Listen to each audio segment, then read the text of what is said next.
everyone. We're just going to wait a few minutes to allow more folks to log on before we begin. So we're hoping to start at around 12:05.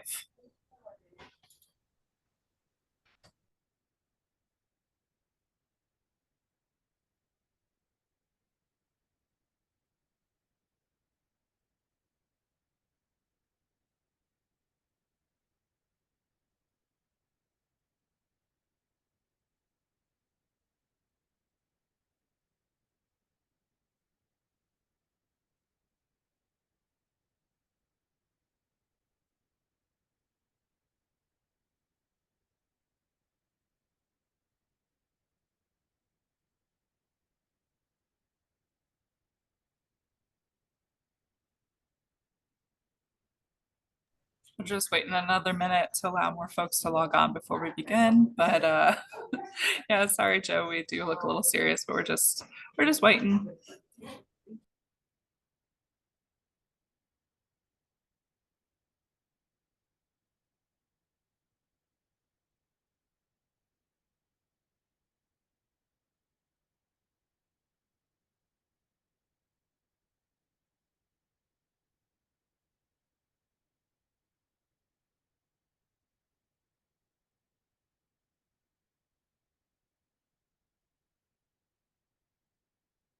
If you could give me just one more minute, I've got to email something to me. Okay, no problem. And also tell folks, so there will be a lot of people in today's webinar. We had a lot of signups for this, which is really exciting. More than 120 folks signed up, which is awesome. You can chat to us, the hosts and the panelists, and also you can utilize the Q&A if you have questions, and there will definitely be a time at the end where we'll go through all those questions.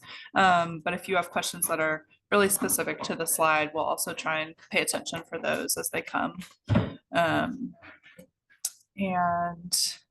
yeah, I think that's just about it for logistics. There will also be a recording of this Lunch and Learn sent out to all registrants, as well as any important links or studies that are mentioned during the Lunch and Learn. We'll make sure to link all of those in the follow-up email.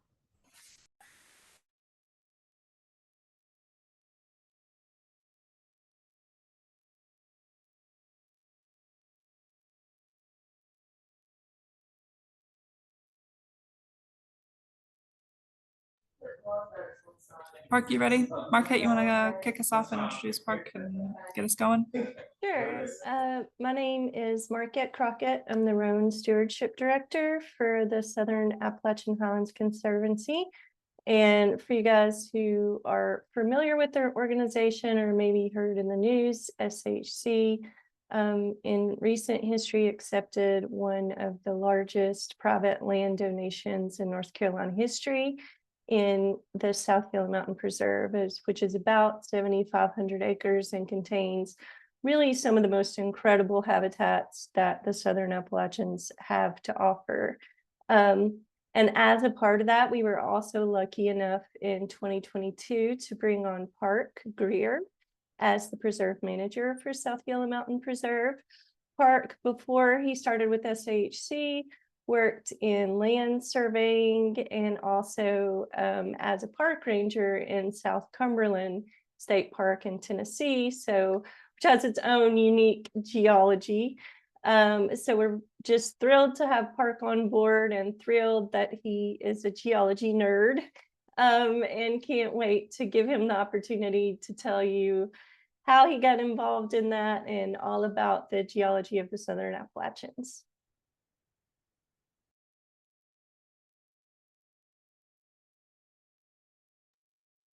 All right, are we good to share my screen?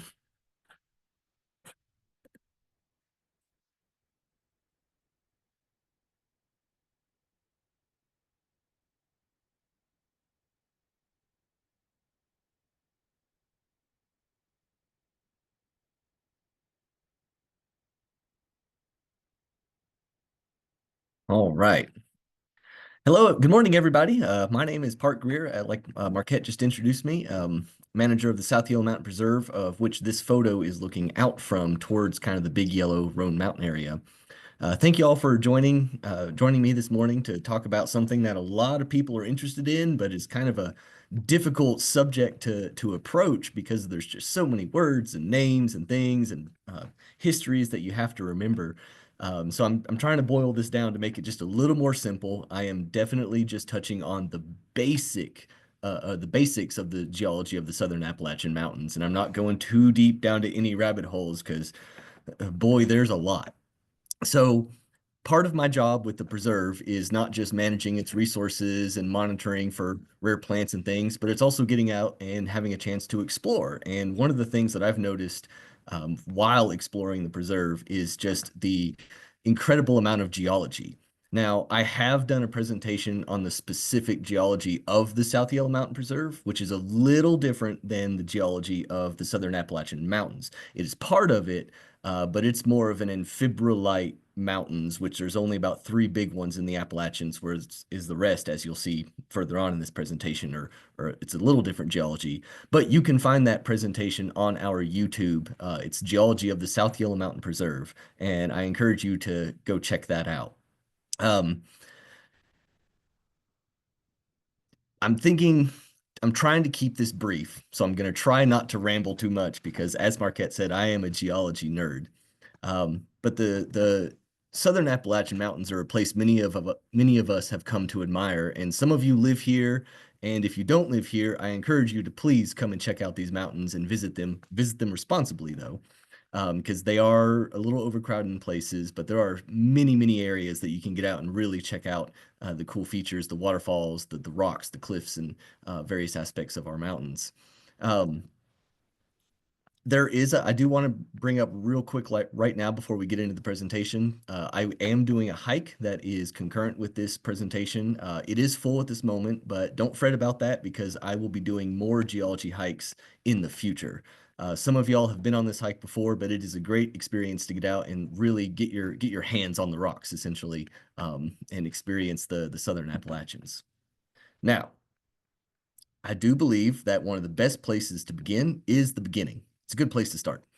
As to our current understanding, the Earth began to cool about 3.2 billion years ago or so, and creating what is called the lithosphere. The lithosphere is this little area that comprises of the upper mantle and the entirety of the crust. So it's not the crust alone, it also includes, like I said, that upper part of the mantle.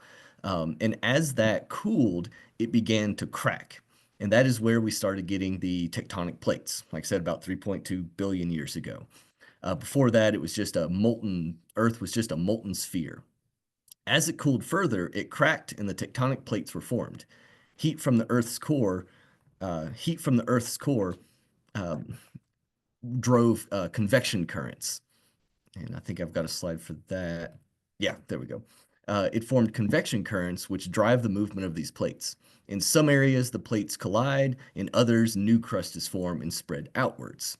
So for anyone that has messed around with hot water in cold water and added some sort of substrate to it, you can kind of see those convection currents as it rotates.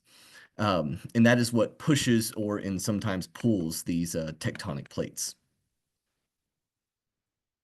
Now, some of the mechanics, because of the very slow but constant movement, there are 3 types of boundaries. There are the divergent boundaries, which are when plates move apart, such as the Mid-Atlantic Ridge that you can see here. If you are looking at that mountain range going, well, when I say mountain, it is a subterranean or a subsurface mountain, so it's under the ocean. And it is still significant, but that is an area where the plates are pulling apart.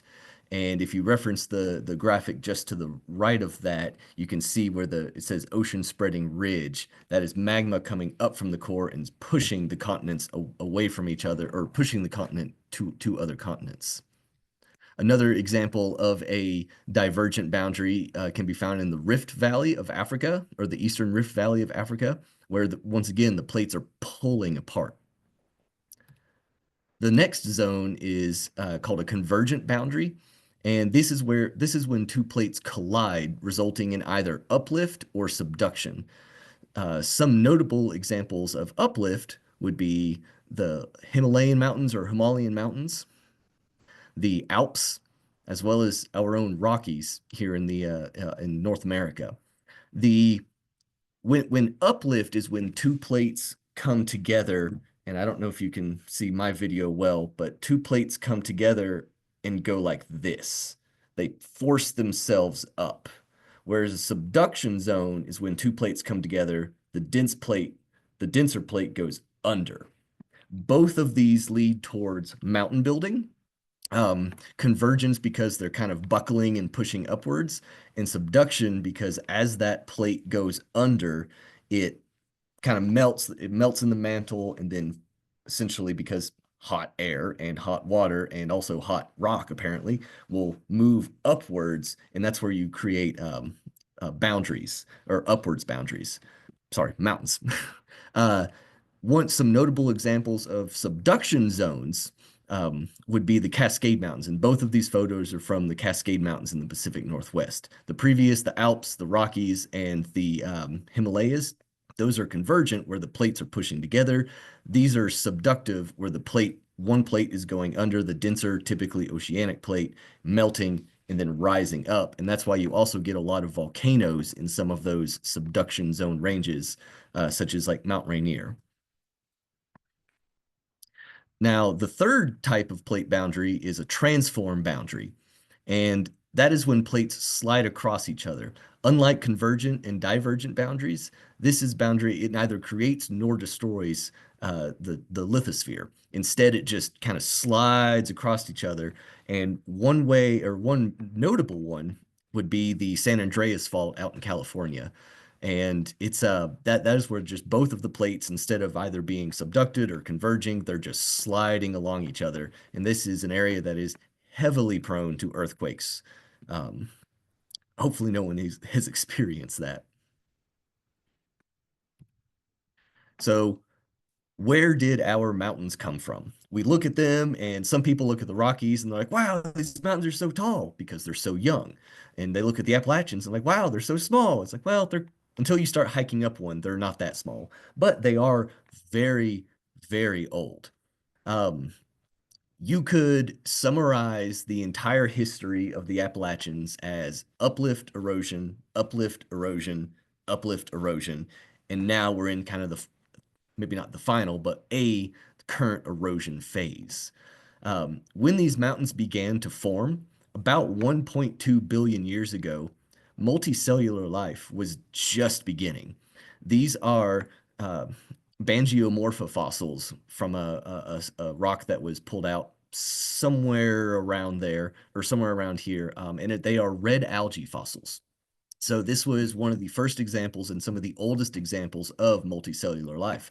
So there were no dinosaurs, there were no trees, there were no anything. This was the extent of life at the time that the Appalachian Mountains began to form. It's almost like I like to kind of put this in perspective when you're sitting on the top of the mountain and you're looking at the trees that so beautifully shade our mountains. At the time these mountains were forming, the trees were not even a glint in the evolutionary eye. This was a very rocky landscape. And other than algae, that was about it that was there. So there were several stages. I mentioned the uplift, erosion. There are several stages of the Appalachian growth. The first one being the Grenville orogeny, and orogeny is a term that just means mountain building. It's a geologic term meaning mountain building. And the Appalachians began to form, and I'll explain this in a little bit. They began to form with the assembly and destruction of the supercontinent Rodinia. Evidence from the mountain formed at this time can still be found across North America, specifically in these highlighted areas. And when I say began to form, these are not the mountains that you see today. These are essentially the basement rocks. This continent was formed, or this continent was colliding and pulling apart and colliding and pulling apart, and it created the basement rocks that would eventually become what we call the Appalachians. The convergent and subduction forces pushed the mountains ever skyward during this time. Some quotes have expressed anywhere from 30,000 feet and higher, but we don't really know. Um, the only, I guess you could say, an adjacent mountain range that we really have to what this would have looked like would have been the Andes in South America, or an analog of this type of mountain building. So the Andes of South America would, or the early Southern Appalachian Mountains would have looked kind of what the Andes look like today. We think. We don't know, but we think. And these eras of orogeny were not constant. They were kind of interrupted by relatively quiet periods. And during these quiet periods, there is something called a AMCG Pluton. And what that stands for is anthracite, magnetite, carnakite. Sorry, I'm trying to pronounce these geologic terms, and granite. And so that is most familiar seen in Looking Glass Rock and other plutons in the area. Looking Glass Rock is not from this orogeny, but it is an example of the plutons that happened during these quiet periods. There are several sections of the Blue Ridge Mountains where you can find rocks that are about 1.2 billion years old. You can find some of them at the top of Roan Mountain. Please don't take them. It's Forest Service property, and you cannot harvest minerals and rocks from the Forest Service. But they are old. And during this time, the intrusions that were formed, those plutons I talked about, is what would later create some of those folds that some of y'all might have seen on some of the road cuts on I-26. Here's some more examples of some of those older rocks at the top. This is an example of a little bit of folding. It's not quite as exaggerated as in some layer mountain building events, but this is where you can see the striations of the rock and notice it's turned upwards and it's not laying flat. And that is an example, or an example of it being overturned. Now, the next one is the tectonic orogeny. And this is after a period of erosion, the mountains kind of eroded down a little bit. And then about 440 million years ago, a volcanic arc, which you can see on this graph over to the right here, a volcanic arc from a tectonic plate was moving towards the North American plate. And a volcanic arc is just a chain of volcanoes. Think of like the Ring of Fire in the Pacific. But this chain of volcanoes collided with the eastern edge of the North American plate, which led to extensive folding and metamorphism. This was the beginning of what we would consider the current day Appalachians. And as you can see from these two photos on the left, that is what happens when two massive continents collide with an already existing rock base, and it just folds. And that's one of the things that I find fascinating whenever I'm out driving those road cuts or standing on the top of a mountain looking at these folds, is just thinking that the amount of forces and heat that it takes to fold a rock like that. The next station, or the next section, would be the Akkadian orogeny. And this was a long-lasting mountain building phase of about 50 million years. Beginning roughly 375 million years ago, this is where the Appalachian Basin, which if you look at the map, you can see kind of there in the middle, is where sediments were deposited from a shallow sea, and in some areas a deep sea, but primarily a shallow sea. Those sediments that were deposited there would become the limestone and the sandstone and the shale that most people who live in eastern Tennessee, and especially if you're a caver, you know what limestone leads to, which is caves. So that's where that came from, but it didn't really deposit much into the mountains. This convergence is still evident in many places across Appalachia, such as the plutons of Johns Rock, Stone Mountain State Park in Yadkin County, North Carolina, as well as Johns Rock, and any of the other plutons that we see. This is the area where this is the era when those plutons were formed. Beginning about 375 million years ago, those intrusions that I described earlier, this is when those were formed. So when you're standing on Stone Mountain or Looking Glass Rock, you're standing on a pluton that is 375 million years old and has just been slowly eroded around. The softer rock eroded around, exposing this big bulb of magma that has slowly cooled into a granite. Um, Another interesting thing about the Acadian orogeny is this is where a lot of the sediment started eroding away. And you can find a lot of those sediments that were flowing in streams and everything as far west as the Mississippi and as far east as the coast. So whenever you're standing at a creek holding a pebble and you wonder where it came from, it probably came from an ancient mountain that no longer exists. If you think of a 30,000-foot mountain and you're holding a pebble, who knows what part of that mountain that was, but that came from an ancient mountain. The last portion of the Appalachian Mountain Formation would have been the Alleghanian orogeny. And it's sometimes called the Appalachian orogeny. Depends on what papers you're reading and who you're talking to. But it primarily occurred between 325 and 270 million years ago. During this time, the North American plate was colliding with the African plate. And caused at least 5 deformation events. And deformation events are the folding, the bending, the laying over on top of each other, just things that cause the rocks to not be stratified logically. It's you have older layers on top of newer layers, and so and so. And the continents were not yet as defined as we would call them today, or defined in their current form. North America was part of Euramerica, and Africa was part of Gondwana. And when these two collided, they formed the supercontinent Pangaea. And this is what a lot of people think of when they think of supercontinents, but there were several before, and that goes to show when you're talking about tectonic plates, it's not just Pangaea, it's Rodinia, it's Gondwana, it's Eurasia or Euramerica, and they're always kind of like an amoeba. They're always growing here, shrinking there, disappearing here, growing up over here. So that is the primary function for mountain building, is just the movement of the tectonic plates. Now, when these two plates collided, they formed, or like I said, the supercontinent Pangaea, and this was during the Carboniferous period. So if you're looking at this continent, what did it look like in kind of the temperate zones and more of the tropical zones as well? It theorized to look like this based on fossil evidence. And the Carboniferous predated dinosaurs. We're still not to dinosaurs yet. That is still 100+ million years to go. This is the era where we do get a good portion of our coal and oil deposits in the sedimentary layers. Some of the descendants of the plants during this period can still be found in the Appalachians, though in much smaller forms. No longer do we have tree-sized Lycopodium and Equisetum. They are more ground cover.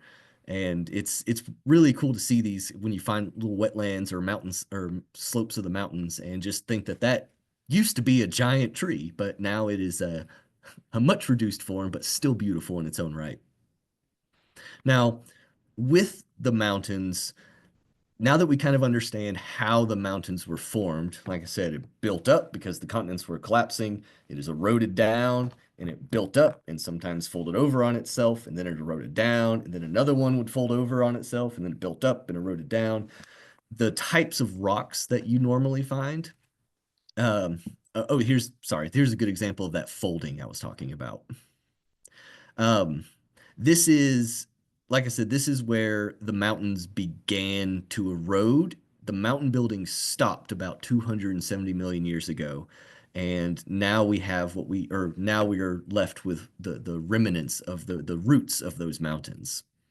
So the types of rocks that you're going to find in these mountains are primarily going to be things like gneisses or gneisses, which are metamorphic rocks made from primarily igneous rocks such as granite, and are among some of the oldest rocks on the mountain. I'm sure this pattern looks very familiar to anyone who has hiked the Appalachian Trail or has just in generally been outside looking at rocks in the Appalachians. This is what you're going to find most of the time, is going to be a gneiss. You're also going to find infibrilites. This is a little less common than the gneisses, but it is also a metamorphic rock, and it typically is made of feldspar with a little bit of quartz, and it's typically dark and very dense. You can feel the weight difference between this rock and other rocks on the mountains. And then as well as granites, such as seen at Chimney Rock State Park, where they primarily compose of feldspar, quartz, and mica. And the granites are going to be a little younger because they're igneous, not all the time, but sometimes. They're igneous rocks, whereas the others are metamorphic rocks, which because they came from igneous rocks, but then they had to change into something else, that metamorphosis, hence metamorphic. Those rocks are going to be significantly older. And that's where you get the plutons and then the rocks like here at Chimney Rock. Now, for those who are interested in minerals, the Southern Appalachians are a good place to look for rubies and sapphires near Franklin, North Carolina, as well as emeralds and kyanite north towards the Spruce Pine Mining District. But unfortunately, gold is not really a part of the Appalachian Mountains, minus one lore or one folktale that comes from 1896 down near Charlotte, where someone found a 23-pound gold nugget. And I have still yet to corroborate that lore, but it's a really cool story. And you can still find some gold flakes down there in the deposition zone from where the mountains eroded. But you're not really going to find a lot of gold up in the mountains, unless you count trout as gold. So when we think about how geology impacts our conservation values, specifically like SHC, one of the things we preserve is view sheds, which that's an easy one to tie into geology. It's a lot of the times the best views are on cliffs and big overlooks and things like that. And so that it gives you a chance to not only enjoy the landscape that has been shaped from eons and eons of erosion and growth and deposition and change. But it also gives you a chance to kind of look down at your feet and see like, well, why is this landscape here? Another way that geology ties into what we do is the different types of rock erode with different minerals. So areas that have infibrillite typically have a higher biodiversity because when they erode, they deposit things like potassium and calcium and iron and magnesium and manganese back into the soil, which just creates a more mineral-rich soil. So you get a different biodiversity of plants. There's also, when you think about some of our old forests, like when you're looking at this picture and you see the spruce fir communities at the top of Mount Mitchell here, these are some of they're often called Ice Age remnant forests. And when you think about when the ice sheets came down, they didn't really extend much past the current Ohio-Kentucky border, the ice sheets, but that climate change was still affected all the way down. So a lot of these tree species and everything grew along these mountain ranges. But then as they retreated, or as the ice sheets retreated, because these were at higher elevations, they were spared from the changing climate, which is different than the Alps. The Appalachians are a north-ish, south-ish range, whereas the Alps are more of a east-west range.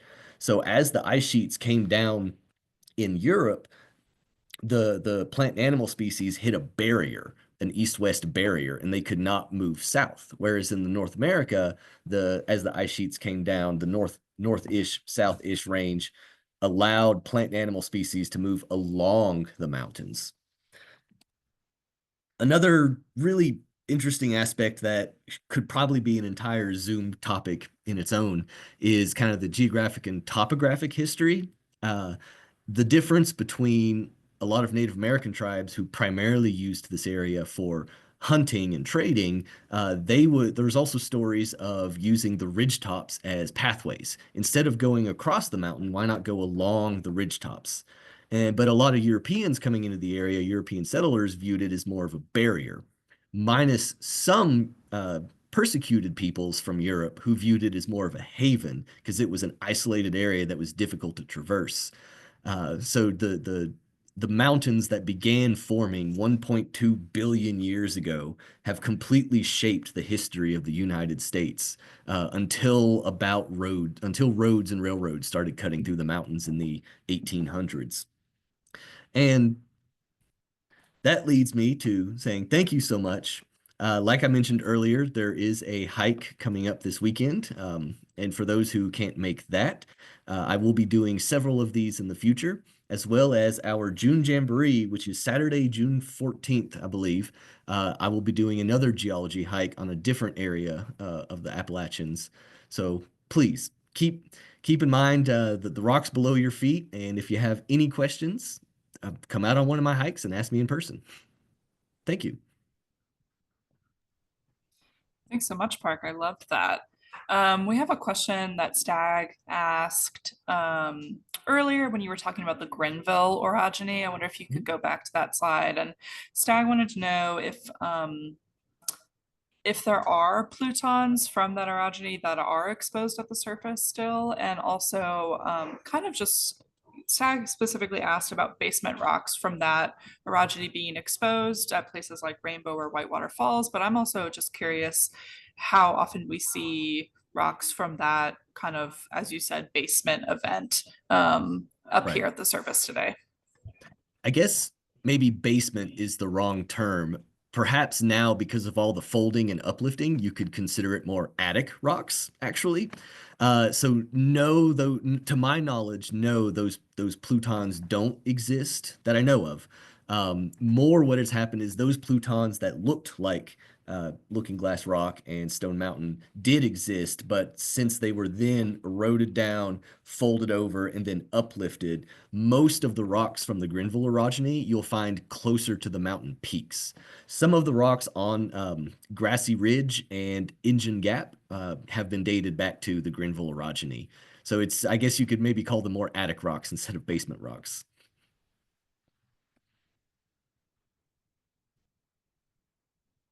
I think I answered everything there.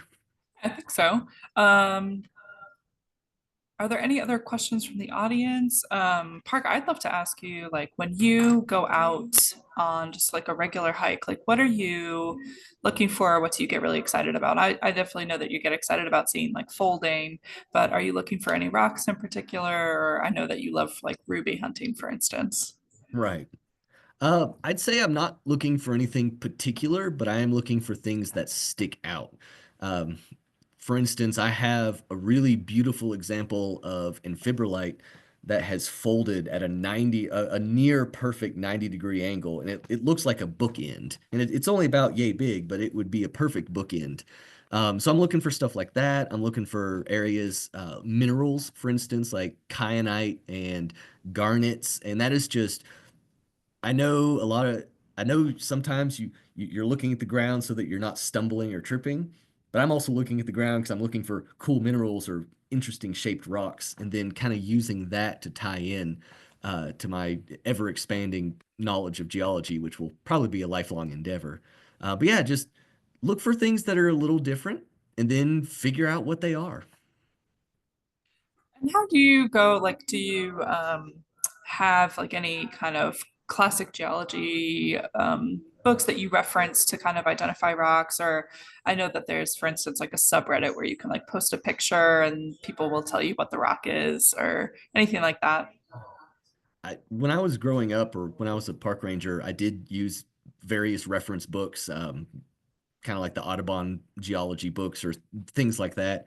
Now I kind of rely more on community forums, like you mentioned, the Reddit, because that allows more discussion. Like if you just use a book, that's a good place to start your journey. But that community discussion is really what allows to get more of a deeper understanding. Not always a confirmation, but definitely a deeper understanding. Because someone might come in and go, well, those crystal patterns are a little different than on this other type of rock, so maybe it's something else. So I would encourage getting involved in a rock a geologist community, either online or in person, but using the books or the internet to start that way. And then having a hand lens, like the what you would use to identify the little features of plants, using that for geology works really well too. And don't be afraid, unless it's a perfect sample, don't be afraid to break open the rock. Sometimes you got to see what's inside and see the different patterns because the surface might be weathered. So it kind of helps to see the unweathered rocks on the inside. Megan asked if the Panther Town plutons are the same age as the Looking Glass pluton. Yes. Um, okay. Yes, they are. Basically most of the plutons you're going to see in the Southern Appalachians going into North Georgia with Stone Mountain. I think it's Stone Mountain in North Georgia and Stone Mountain in North Carolina. Basically, the plutons along that area were all from that same Allegheny or Acadian orogeny. Awesome. And then someone's asked, what rocks are prominent in the Great Smoky Mountain National Park? It's I can't speak specifically, but it's going to be a lot of the same types of rocks because those mountains were formed about the same region and era of the rest of them. So you're going to find a lot of gneisses and granites um, and fibrilites as well in the Smoky Mountains. And Um, actually, that's a really good point. I'm going to add an addendum. When you look at a geologic map, it's not necessarily this whole area is going to be granite. It's going to be granite with pockets of other types of rocks. And that goes back to what I was trying to picture that or paint the picture of that amoebic movement of geology. Something might intrude here and it might be a pegmatite, which is a very igneous rock, or something might intrude over here, or maybe there's an overlay of sandstone over on this spot. So when you, even in the Appalachians alone, there are hundreds of different rock types, but the primary ones you're going to find are going to be those amphibrolites, gneisses, and granites. Asked another interesting question, which is the quartz exposed at Shining Rock kind of the same quartz mined in like the Spruce Pine area? Is that from the same kind of era? That is an excellent question. Uh, I don't know. I would imagine it's probably from about the same time period because they're at similar elevations, but I don't know. I'm gonna take a note on that, look into it. And I think some of these specific questions too, you can look at a geologic map, for instance, and kind of it'll be able to date areas more specific to certain orogenies or certain time periods. Right. Um, Joe asked a question in the chat of the high mountains in the Southern Appalachians, which are some of the most geologically interesting? And he specifically mentioned that the amphibolite mountains north of Boone are very interesting to him because of the plant life that they support. Yes. To me, I always like kind of rough terrain, so Grandfather Mountain is one of my favorite places that is geologically interesting because you are just climbing over all the rocks. But speaking on the Amphibolite Mountains up there in Ashe County, that is the largest area of amphibolite-based mountains. The second largest area of amphibolite mountains is actually the preserve that SHC, or the preserve that I manage, the South Yellow Mountain Preserve. Then there's a third large amphibolite mountain kind of down near Franklin, Cashiers area. There's amphibolite in other sections of the Appalachians, but those three areas are the largest, and that is also where you find a lot of the really incredible biodiversity and rare plant life um, in the Southern Appalachians. But Grandfather's a good one for looking at rocks. Roan is also great. It's not as dramatic as Grandfather, but the rocks under your feet as you go up to places like Jane Bald, um, you can see some fantastic examples of striations and folding, as well as some really interesting crystals kind of embedded in the rock. And then the Smokies, of course. There's a lot of cool places in the Smokies.